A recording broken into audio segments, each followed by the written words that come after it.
From the New York Times, I'm Michael Barbaro. This is The Daily.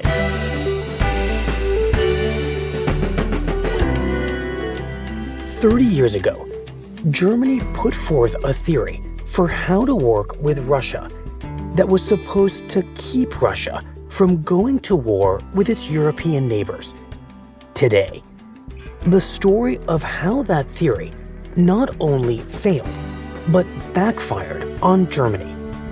I spoke with my colleague, Berlin Bureau Chief Katrin Benhold.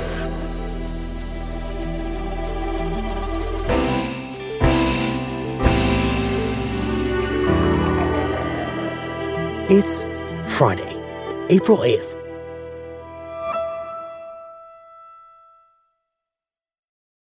Katrin, over the past few days, as evidence has emerged of Russian atrocities in Ukraine, the Western world has been looking for the next logical way to punish Russia.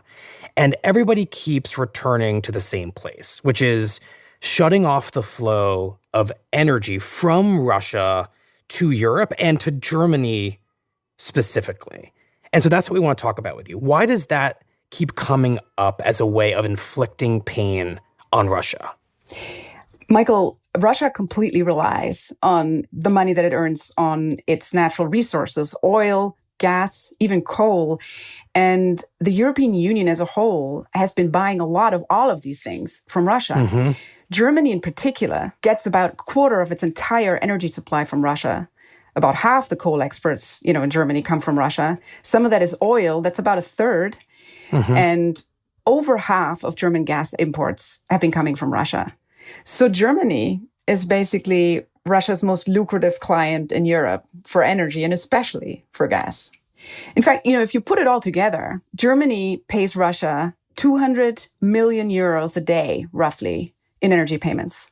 So the reason people are calling for Germany to shut off the energy coming from Russia is because that flow of energy is one of the biggest remaining sources of revenue for Russia at a time when they're being sanctioned left and right. This remains a way for Russia to basically pay for the war. Yes, I think that's right. I mean, Russia is selling energy across the world, not just to Europe, but Europe is an important source of revenue, and Germany within Europe is the biggest source of revenue for gas exports for Russia. So, the focus has been very much on this one pipeline, Nord Stream 1, which is a pipeline that carries most of the gas that Germany uses, and in many ways has become a symbol of, Germany's reliance on Russia for gas, but also this stream of energy revenue flowing the other way to Russia.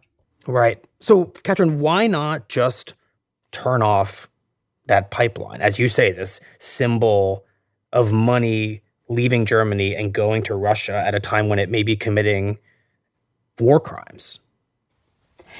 The problem, Michael, is that over the last 20 years, Germany has made itself incredibly dependent on Russia.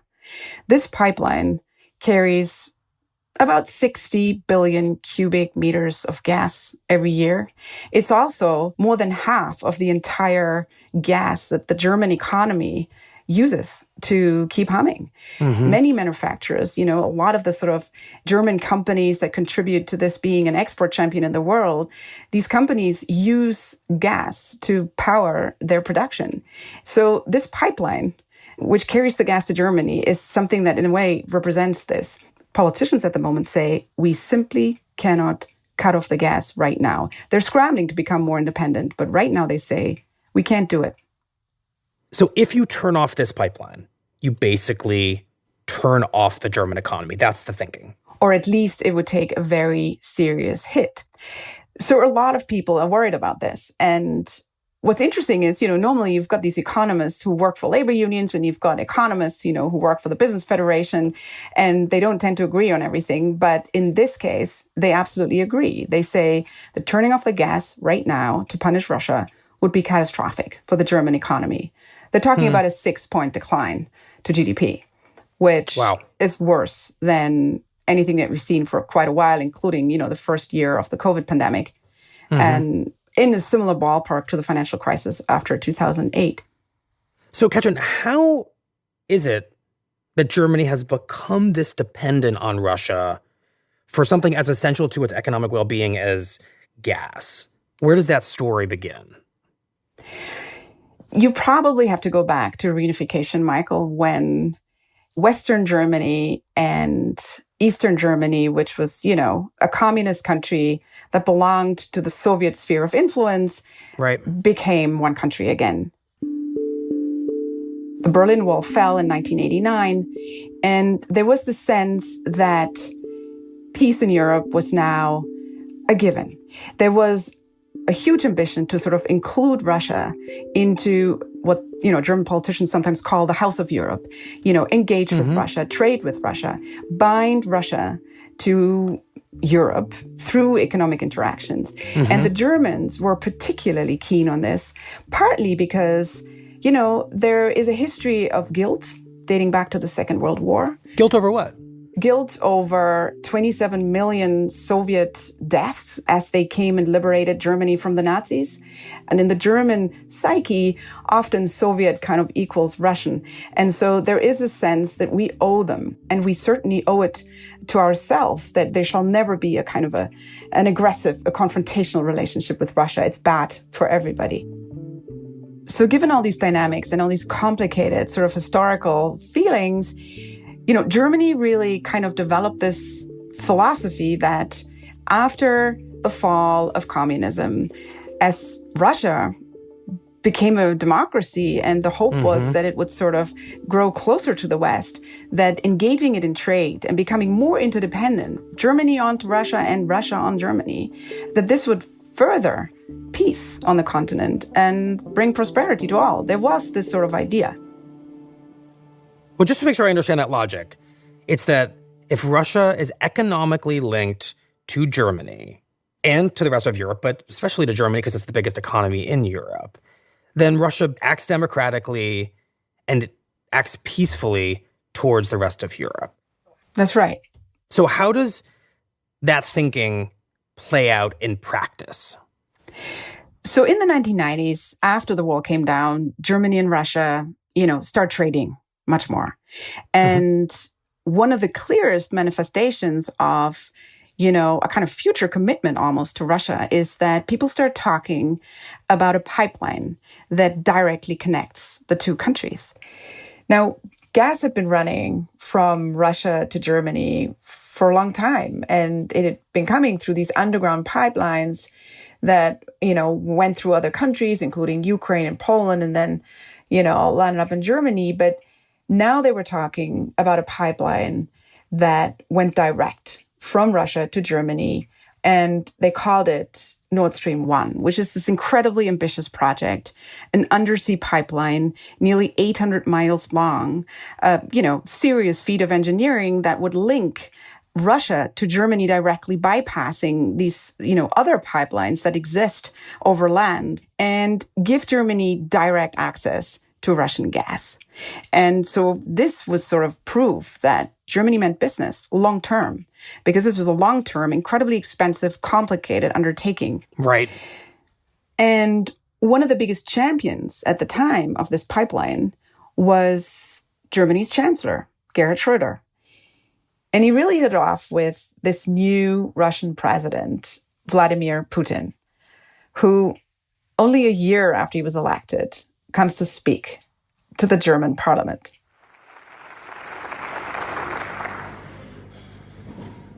Уважаемый господин президент. It's the first time a Russian president has ever addressed the German parliament. This is a big moment. And what's more, this guy used to be a KGB officer in Dresden, so he speaks fluent German. He charms the entire German establishment by standing up in parliament and speaking in German. Speaking in what he himself, during that speech, called На языке Гёте, Шиллера, Канта, на немецком. The language of Goethe, Schiller, and Kant, referring to like two of the most famous poets in Germany and a famous philosopher. So he really puts it on. Sehr geehrte Damen und Herren, gerade eben sprach ich vor der Einheit der europäischen Kultur. And, if you look back over that speech, it's striking. It almost seems like everything that Germans had hoped for in the 1990s, binding Russia closer to Germany, giving an incentive to become more democratic and to engage in sort of trade with the West, that all this was actually panning out nicely. You know, he was talking to parliamentarians. He was saying, Russland ist ein freundliches europäisches Land. Russia is a friendly European nation. Für unser Land, das ein Jahrhundert von Kriegskatastrophen durchgemacht hat, ist der stabile Frieden auf dem Kontinent das Hauptziel. He was actually talking about stable peace on this continent and how it's a, quote, paramount goal for our nation. Das Hauptziel der Innenpolitik von Russland ist vor allem die Gewährleistung der demokratischen Rechte und Freiheit. He went so far as to actually describe, quote, democratic rights and freedoms as the key goal of Russia's domestic policy. So you can imagine members of the parliament, from the conservatives all the way to the social democrats, were riveted. Vollwertige Zusammenarbeit und Partnerschaft geöffnet ist. In fact, he got a standing ovation that day. Wow. He kind of seemed to embody this post-Cold War world and Europe in which peace with Russia was not just possible, but actually kind of a long-term prospect. So trade for peace, this philosophy that money to Russia will make it a better actor, this all seems to be working. And it's very much embodied, it sounds like you're saying, in this speech where Putin comes to Germany and says, here I am, your partner, just the way you want me to be. That's right. And, you know, it would take another few years, but in 2005, this Nord Stream 1 contract is signed by Schröder. And when Schröder's successor comes into office, it's Angela Merkel. And she's a conservative. So she's from a totally different party and disagrees with Schröder on lots of things. But on one thing, they're totally aligned, it seems, and that is the Russia policy. She's the one who actually ends up opening Nord Stream 1 in 2011. Thank you very much, Chancellor Merkel. Indeed, you may take your place at the wheel. Ladies and gentlemen, excellencies, we've come to the high point of our ceremony. We're going to turn the wheel of history. We need love. She travels up to the Baltic Sea. So now I will ask you to put your hands on the wheel, but don't turn it yet, okay? Don't turn it yet. And kind of turns the proverbial spigot with several other European leaders and also the Russian president. 3, 2, 1, and turn that wheel. Let it flow. And there's photos of the occasion, and they're all standing there together, you know, turning that wheel, looking incredibly happy. They're looking like this is a very good thing. And Angela Merkel is, in fact, so convinced by this idea of this gas, interdependence with Russia that same year announces that she wants to phase out nuclear power altogether. This is the year of the Fukushima disaster in Japan. Germans have never been crazy about nuclear power, but this particular disaster really turned public opinion against nuclear power even more. And so Angela Merkel decides we're going to phase out nuclear power. And she does it that same year that Nord Stream 1 opens, which sort of shows how reliable she clearly believed this source of energy was. So even Angela Merkel, who was never blue-eyed and sort of delusional about Vladimir Putin, thought that this gas supply was something you could rely on pretty much forever. Right. And in the process, Merkel, of course, is deepening Germany's reliance on this gas pipeline from Russia. Absolutely. Germany was relying on nuclear for 25% of its electricity generation. So with that on its way out, gas became even more important. And in fact, at that time, they were already planning a second pipeline in the same place, which they were going to call Nord Stream 2. But then in 2014, Russia invades Crimea. And this was a moment, really, when Germany's allies, for the first time, seriously began to question this reliance on Russian gas and began to question the wisdom of signing up for a second pipeline. Right, because when Putin invades Crimea, it suggests that this German philosophy you have been describing, Katrin, that trade makes Russia a more peaceful country, might not be entirely correct.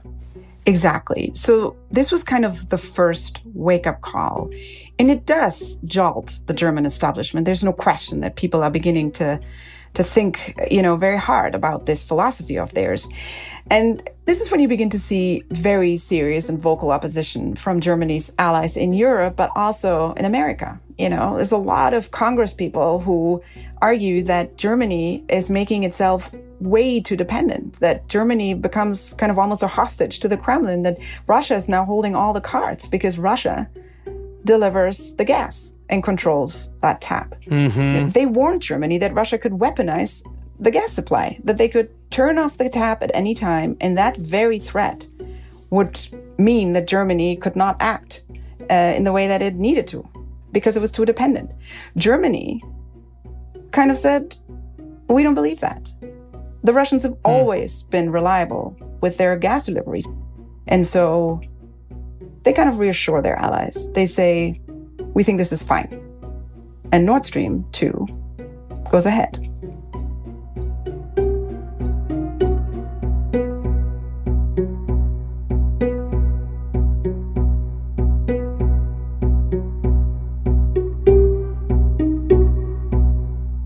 We'll be right back.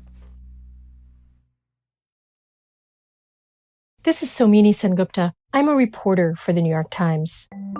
I've covered 9 conflicts, written about earthquakes, terror attacks, droughts, floods, many humanitarian crises. My job is to bear witness. Right now, I'm writing about climate change, and I'm trying to answer some really big and urgent questions about life on a hotter planet. Like, who is most vulnerable to climate change? Should we redesign our cities? Should we be eating differently? What happens to the millions of people who live by the coast as the oceans rise? To make sense of this, I talk to climate scientists, inventors, activists. Mostly, I document the impact of global warming. And that impact is highly, highly unequal. My colleagues and I are doing our best to answer complicated questions like these, but we can't do that without our subscribers. If you'd like to subscribe, go to nytimes.com/subscribe. And thank you. So, Katrin, once Russia starts to threaten Ukraine at the end of last year and into the beginning of this year with troops on its border, how do Germany's leaders think about the place of these 2 giant gas pipelines in this emerging conflict? Germany was incredibly slow to really start talking about pipelines. I mean, as recently as January, Chancellor Scholz, who had, to be fair to him, just been in office for a month, still was talking about Nord Stream 2 as a, quote, private business project. And so less than 3 months ago, this government still seemed wedded to the idea that they could just proceed with a further entanglement with Russia and that the pipeline should go ahead. It was interesting when Scholz went to see President Biden in February, and they stood there together for a press conference at the end. And Scholz was very directly and multiple times asked whether he was prepared to shut down Nord Stream 2 if Russia actually invaded. He said that he would take measures, but he didn't name the pipeline and he just dodged the question. It was actually President Biden who said, if they invade, Nord Stream 2 is history. And when Putin, a couple of days before the invasion, recognizes these 2 breakaway republics in eastern Ukraine, Donetsk and Luhansk, Scholz finally announces that Nord Stream 2 won't go ahead. Just to be clear, this is Germany shutting down the pipeline that's not yet operational, rather than shutting down Nord Stream 1, which is throwing tens of millions of dollars a day, we think, to Russia.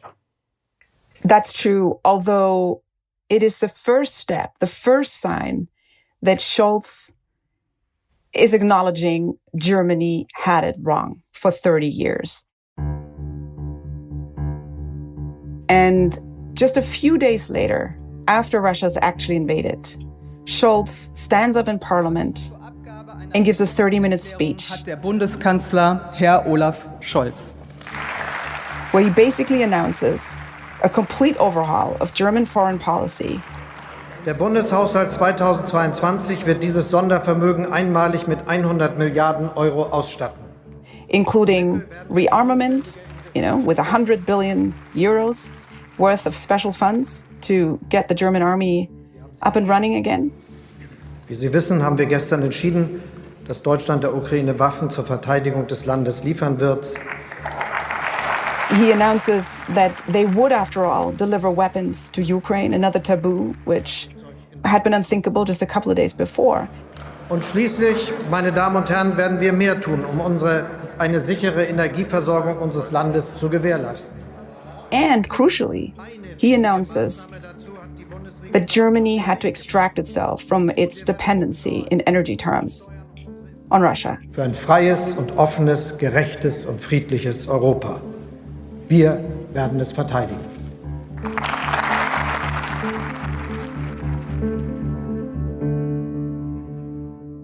So this is a complete reversal of the philosophy, Katrin, that you described as taking root after German reunification in the early 1990s, which says get more and more bound up with Russia because that will make Russia a more peaceful country.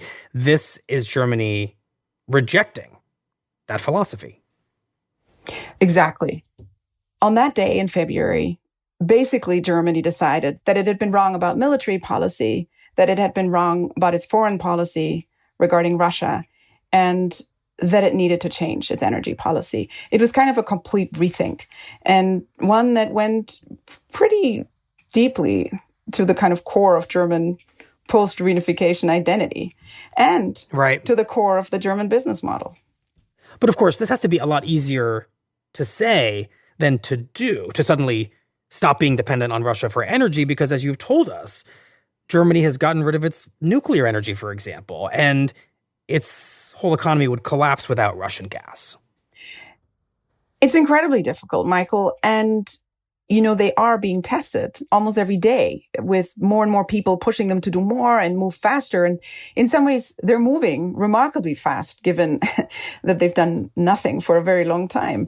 But you can see, for example, that coal imports from Russia have already halved in just over a month. Wow. Oil imports, have gone down pretty significantly from, kind of a 35 to a 20% share in the total. Gas is harder. We've had ministers travel the world trying to sort of identify alternative sources, but they need so much of it. So it's been incredibly hard. And you can imagine that the pressure is only growing.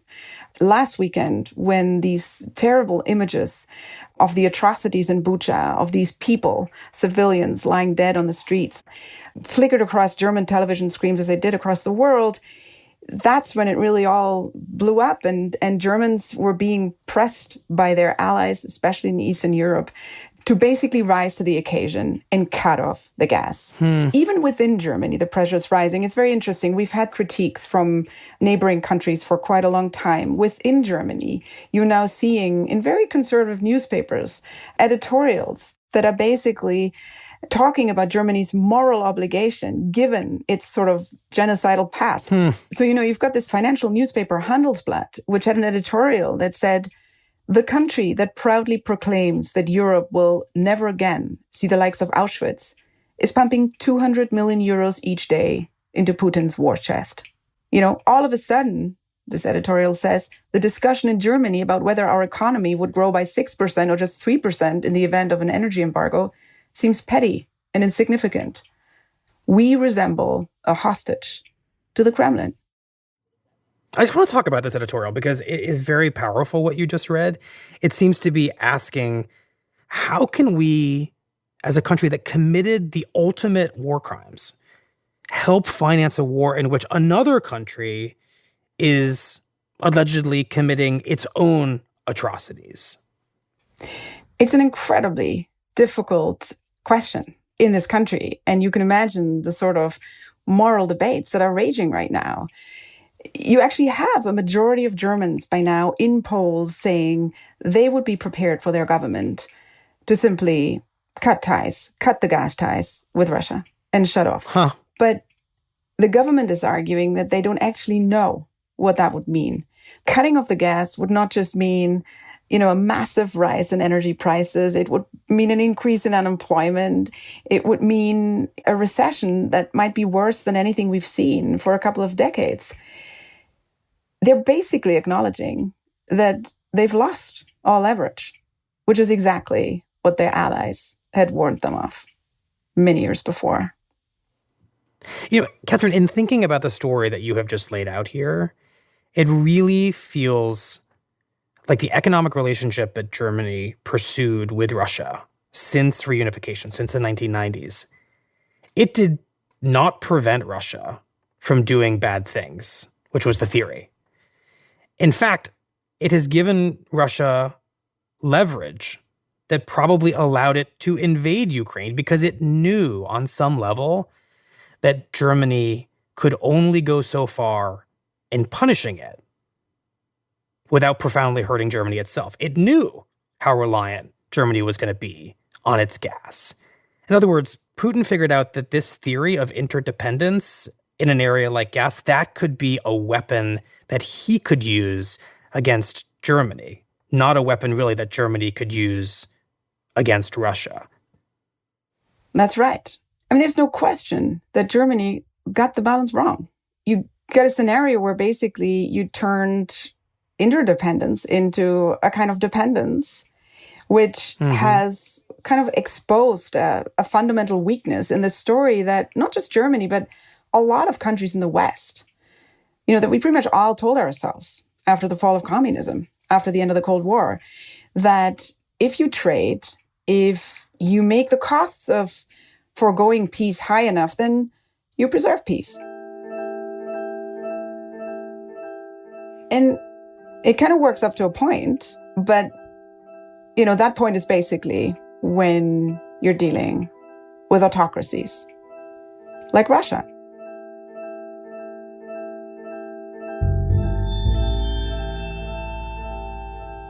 Well, Katrin, thank you very much. As always, we appreciate it. Thanks, Michael.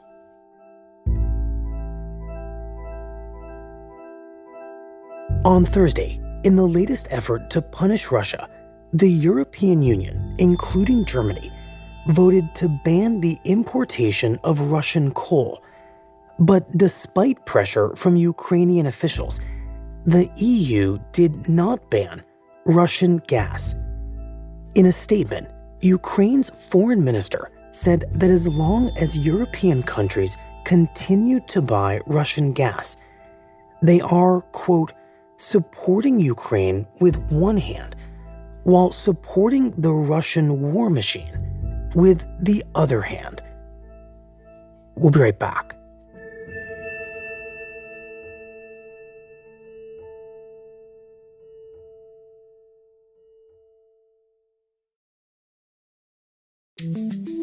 Here's what else you need to know today. On this vote, the yeas are 53, the nays are 47, and this nomination is confirmed. On Thursday, the Senate voted to confirm Judge Ketanji Brown Jackson as a justice on the Supreme Court, making her the first Black woman to serve on the nation's highest court. Jackson won the support of every Democrat in the chamber, as well as 3 Republicans who broke ranks with their party.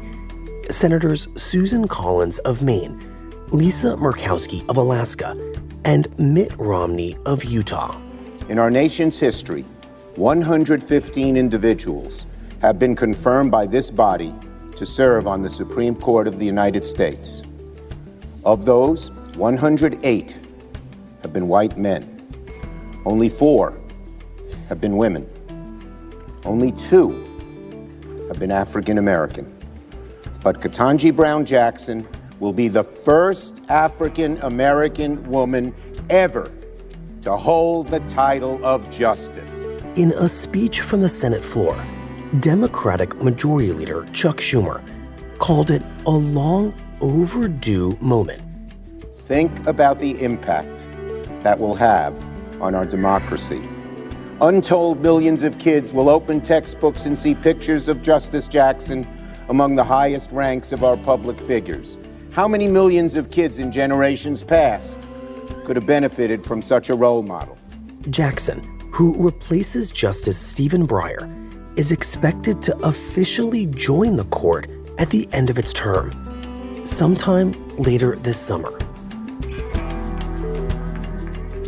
Today's episode was produced by Stella Tan, Asta Chaturvedi, Jessica Chung, and Chelsea Daniel.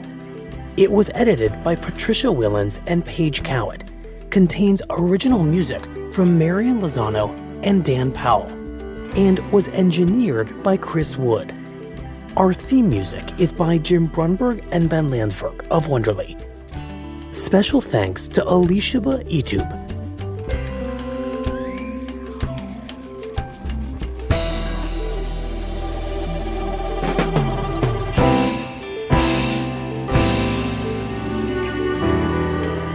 That's it for the Daily. I'm Michael Barbaro. See you on Monday.